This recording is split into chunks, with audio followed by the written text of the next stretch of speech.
live on YouTube. Good afternoon. I am Jessica Carroll, the implementation lead for Measure 110, and I will be assisting Ron Williams with facilitation for today's meeting. The Oversight and Accountability Council welcomes and encourages community input. Members of the public are invited to submit public comments or get on our interested parties email list by emailing ohA.measure110@dhsoha.state.or.us. That email address and more information about the council can be found on the Measure 110 OAC website. For more information or support with community engagement, please contact me, Jessica Carroll. My email will get dropped in the chat. OAC members have asked that OHA and other staff who are present in the meeting space introduce themselves in the chat. Share your role with the agency, and if you are a subject matter expert, your area of expertise. And it looks like we have 2 out of your 3 tri-chairs. We have Ron and Blue here today. And with that, and Ron will be leading today's meeting. And so I will turn it over to Walter real quick to call roll, and then it'll go to Ron. Thank you. Oh, Keisha is here. Oh, sorry, Keisha. Keisha is here. All 3 Keisha's here.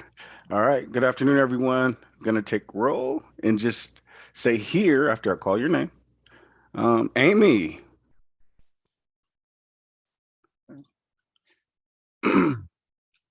Blue. Here. Hi, Blue. Carlos. Here. Okay. Caroline. Dharma. Aowen.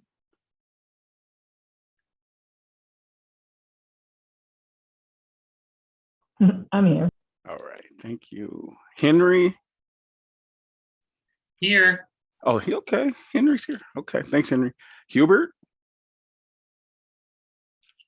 Karen. Here.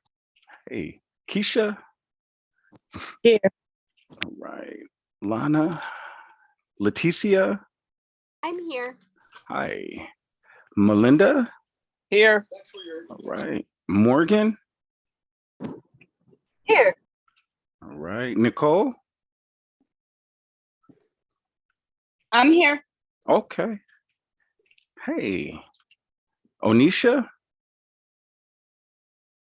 Ron. Here. Sabrina. I'm here. All right. Zeb. I'm here. Okay. And then Steve. Here. All right. And Reginald. I'm here. All right. All right. We've met quorum and we've got 15 here. So turn it back over to you, Jessica. Well, and I'm going to turn it over to Ron to call the agenda. Yeah, hi. How's everybody? I see that Caroline's coming in now as well. It's great to see everybody. Welcome to our May 25th Measure 110 Oversight and Accountability Council meeting. The agenda for today is fairly light. We have some things to take care of, but for the most part, we're going to have OHA is going to give us an update on the burn awards, and then we're going to have a conversation about rule changes that need to happen, and then we have some approval of some grant agreements that are on the agenda, and that will be our entire agenda today. I'm not sure, do we have 1 county or 2 counties to approve today? 1 county. Okay, and do we know what county that is? Jefferson. Jefferson County. So we'll be we'll have a motion or discussion, a presentation, and a motion to approve the grant agreements for Jefferson County, and that is our entire agenda for today. So with that, we can go ahead and begin with the OHA burn award updates. Thanks so much, Ron. And I'm going to be providing those. I'm going to go ahead and share my screen.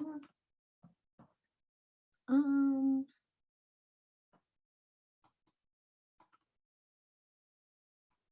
right. And if you can see that, if somebody could give me a thumbs up, that would be great. Awesome.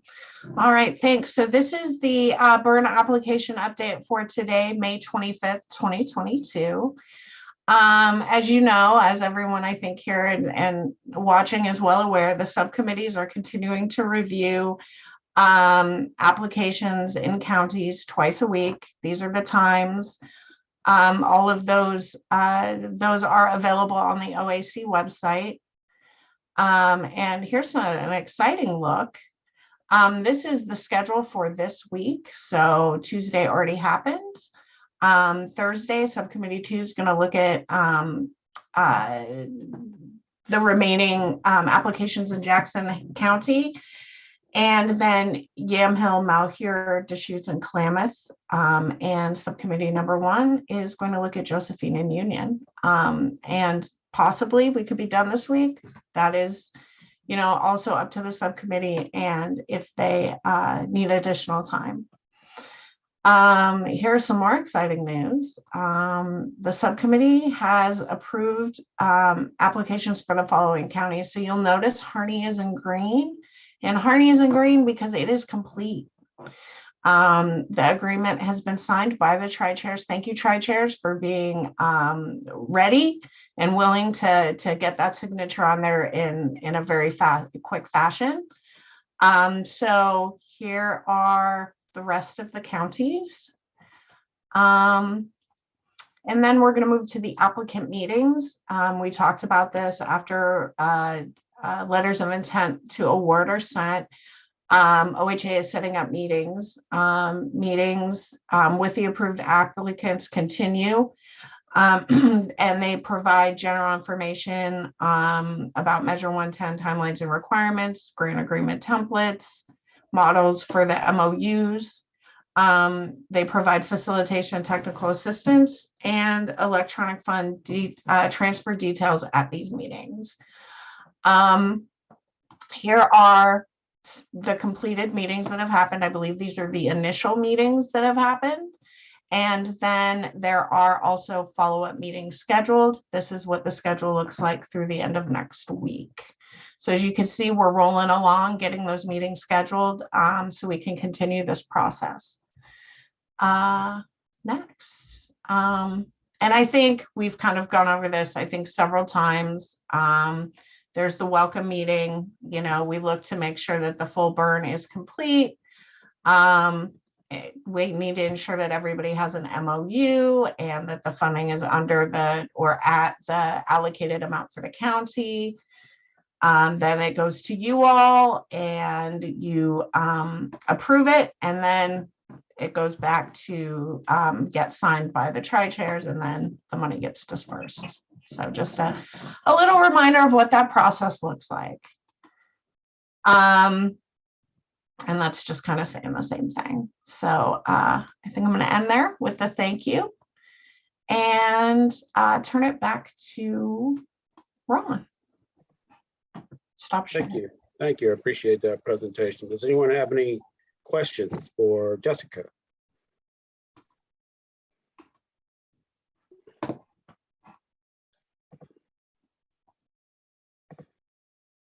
I'm not seeing any hands. So the next item on the agenda is rule changes. So apparently the both supported employment and mobile outreach are required as a per Senate Bill 755, and currently there are no definition in the rules for those, and so we're going to need to create a process or do a process of creating we're going to need to do a temporary rule change in order to add supported employment and mobile outreach to the definitions of the 944 rules that we created. And is there a staff that's going to talk that through, or is there more to say about that? So I think I can say a little more, and if anybody else from OHA would like to, feel free. So yeah, so these were not added into the chapter 944 rules, and because at least mobile, because it's in Senate Bill 755, we really do need to define it. And as you know, your rules define how services are provided in the burns, which is, I think really important to you. So we need to get these in rule. And just to point out that supported employment is billable under Medicaid. So what the council may want to think about is how useful it might be to align the definition to that definition so that the money can go farther, because supported employment organizations could bill Medicaid for those services. And I don't know if John or Steve or anyone wants to speak more to this. I think the process going forward looks like we need to reopen the rules, get that temporary rule in there. And you all know you've been through the rulemaking process. And so we should get that started sooner rather than later. And so I think this was just an opportunity to introduce it to you all. And next week, we would be bringing, we would make sure the rules folks were here and we could really bring you a process and a timeline on how we could get this done with all of the other work that you are accomplishing.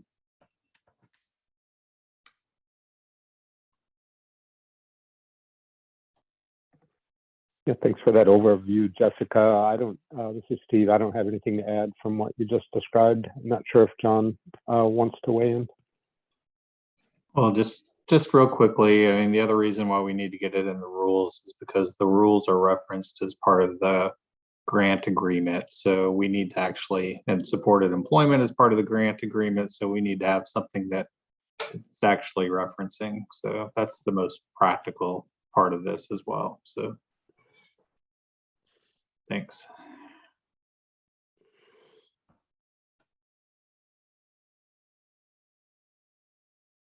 I'm just checking this, look for hands to see if folks have questions. I have one obvious question probably, which is that the absence of a definition, how does that impact the definitions for supported employment? How does that impact the current RFP process and decision-making that we're doing in evaluations? It doesn't impact it at all. I mean, it is in the, it was in the RFGP, and so it's part of the scoring matrix.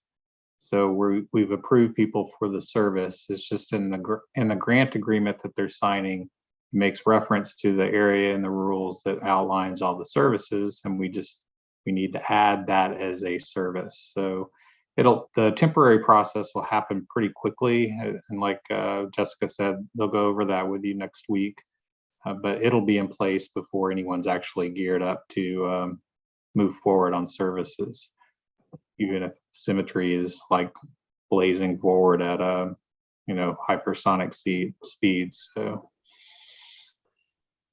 thank you, John. I appreciate that. Are there any questions regarding the future conversation regarding temporary rules? Jessica, is there more that you wanted to add? No, I think we pretty well covered it. We will bring more information and a timeline, and we will have further discussion on this next week. Great, thank you. So we are rapidly moving. Oh, there's Henry. Hi, Ron. Thanks for allowing me to ask a question.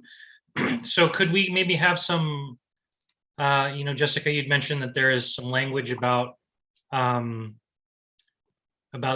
supportive employment that is covered in another area, maybe of the OERs or something like that's being able to be billed by Medicare or Medicaid. Is that language you could bring to the council so we could look at it and maybe just adopt that language instead of having to reinvent the wheel? Absolutely, Henry. We are on the same path there. So yeah, we're going to bring that for you all to either adopt or amend and adopt. Yeah. So yes, you will have that information readily available and beforehand as well. Yeah. Thank you, Henry. That was a great question. Karen. Yeah, I'm not seeing supported employment in the SUD fee schedule. It's in the mental health fee schedule. So I was just gonna call that out. It's been a service that's been highly successful and utilized with people that have serious and persistent mental illnesses. but it is not in the SUD fee-for-service schedule for the DMAP rates. And it's not included in the capitation for the CCOs under the SUD benefit. Thanks. Thank you, Karen. John? Thanks, Karen. That's a great call out, and it's something we're working on in the background to address. But regardless, the definition that's associated with Medicaid mental health supported employment will be something to use and start off with for the SUD piece. And it may be like with a lot of other things that as the Burns will have to utilize some of the Burns funds until that gets put in place. But it's something to note and plan for in the future.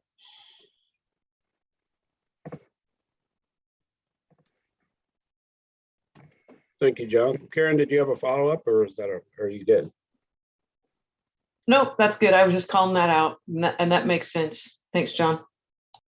Okay. Any other questions regarding the amending the rules?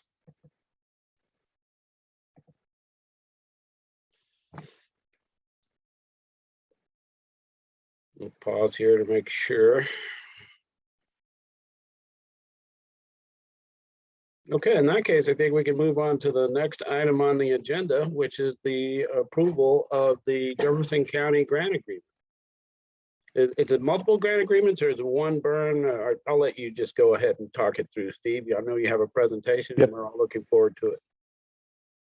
Yep, sounds good, Ron. So in the feedback that we get today, we obviously were successful in reviewing the Harney County, and with your approval, as you saw, we've moved forward, got signatures, and ready to go. Working on a model of presentation for all of these county regions as they come up, and these first number will be fairly straightforward. And in other words, there might be 1, 2, or 3 entities that are part of a particular region. As you'll see, for instance, as we get towards Washington County, there may be 20, and so the discussions will likely get more complicated. Our goal in these is, as subcommittees, you've already reviewed the county region, you know what you approved. Your approvals will be reflected in the matrix. So what our intention here is to bring back what's changed, to get the budget in order, to address any concerns that were flagged in the subcommittee, those kind of issues. So long story short, if you'd like us to modify these types of presentations, open to feedback, as we've got a lot of these to do, and just want to make sure that they're both efficient, but also giving you the information that you need to make a confident decision. I'll also say, while we just have Jefferson County today, next week we may have half a dozen.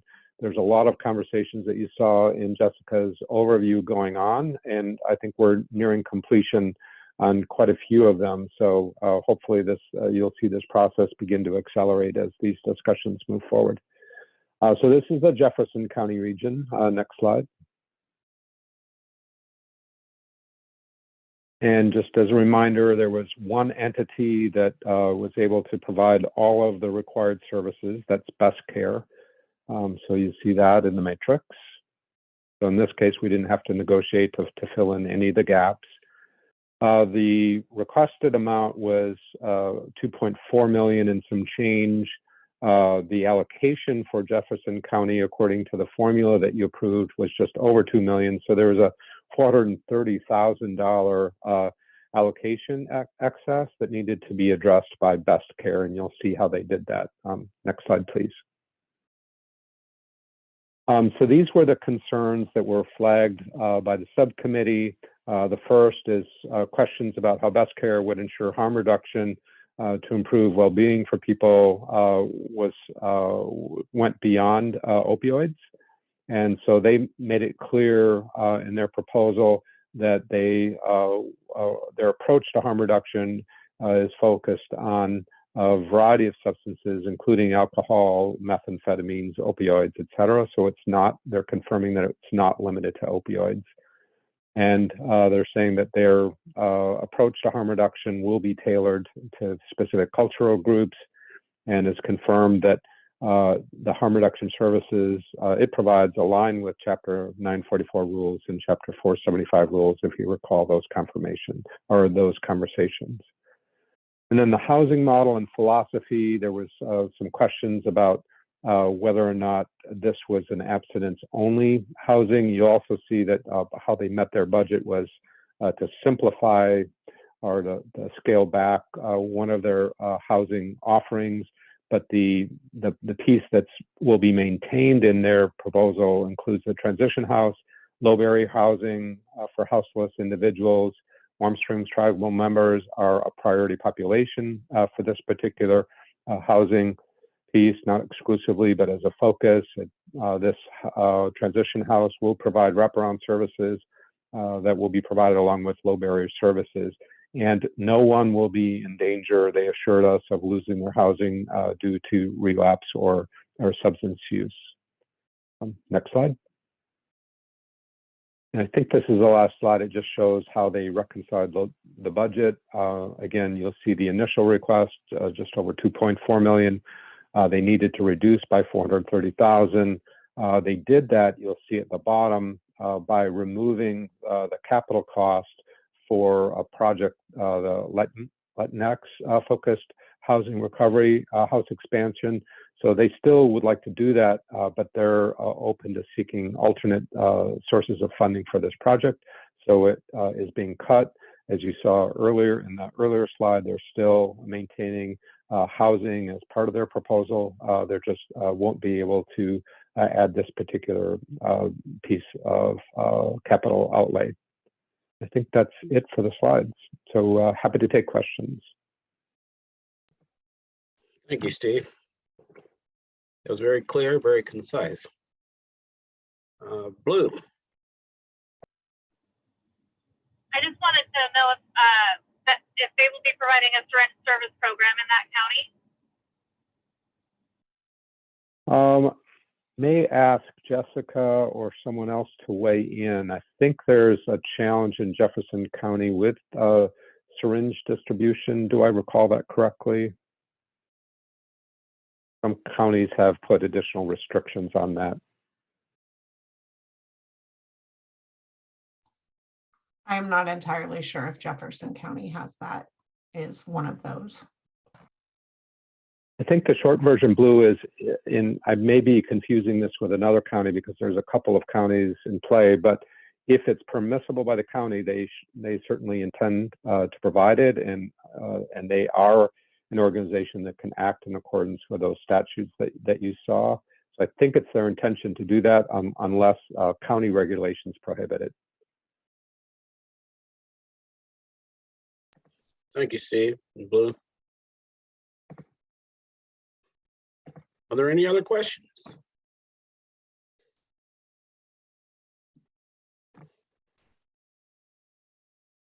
Well, I think if there's no questions, I think we're at the point where we would entertain a motion to approve the grant agreement negotiated by OHA with the Jefferson County Burn Best Care Treatment. So moved. So Karen has made a motion to approve the agreement. We have a second. Second. We have a motion and a second. Any discussion?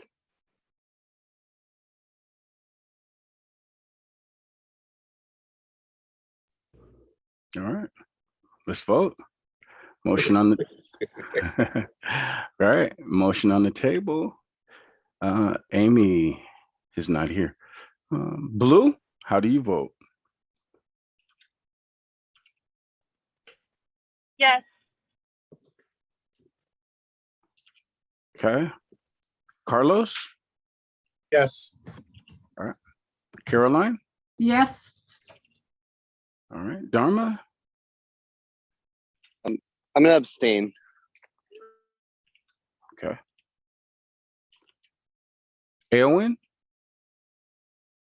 Yes. Was that a yes? I think I heard. Correct. Yes. Oh, okay. All right. Want to make sure. Henry? Yes. Okay. Hubert. Karen. Yes. All right. Keisha. Yes. Okay. Lana. Leticia. Yes. Okay. Melinda. Yes. Morgan. Yes. All right. Nicole. I vote yes. All right. Onisha. Ron. I have to drop off. Okay. Okay. Yes. All right. Sabrina. Yes. Okay. And Zeb. Yes. Okay. And Blue, I thought I got you, but Blue, how do you vote again? I vote yes. Sorry, I was driving, so it might have cut out. Oh, no worries. Okay. All right. Well, that passes with 14. Yay, another one. Can I just real quick, Ron, say something? Blue and council, we did a little look through and we did find that Syringe Exchange is included in the best care proposal. So. Sorry, Ron, I was so excited to say that. Thank you, Jessica. I appreciate that. Thanks everyone for once again approving another county for having burn services funded by the Measure 110 Oversight and Accountability Council. Tremendous work, everybody. Thank you, Steve. Thank you, Jessica, and all the staff that's supporting us. Believe it or not, that concludes our agenda for today. So unless someone would like to add something to the agenda, we can adjourn. Seeing no additions. The meeting is adjourned. Wait, we got hands going up. Henry. Yeah, I didn't notice. I thought Caroline was maybe waving at the camera, or maybe she's saying goodbye. I'm not You're sure. saying Caroline, goodbye. Oh, okay. I'm trying to, I got people in my office, so I'm trying to say bye, but I'll patiently wait to see what Blue has to say or, okay, go ahead. Blue. Hi, sorry everyone. I just thought we were going to maybe briefly just let folks know that we were going to be giving some more direction around the comments that we had received through the Measure 110 inbox, that just to let people know that I think that's going to be in an upcoming meeting. So I just want to throw that in there. Thank you, Blue. If you'd like me to expand on that just briefly, yeah, so the emails that came into the Measure 110 inbox have been sent to everyone, sans the ones that have deal with the RFGA. And hey, can I get a link to the website, those types of emails. And we will be presenting, we're going to work closely with the tri-chairs and then the council to look at some, the council to make a decision on how the council wants to address these. So that will be in, I believe, next week's meeting, but very soon upcoming. Thank you, Blue. Thank you, Jessica. Any further additions to today's agenda?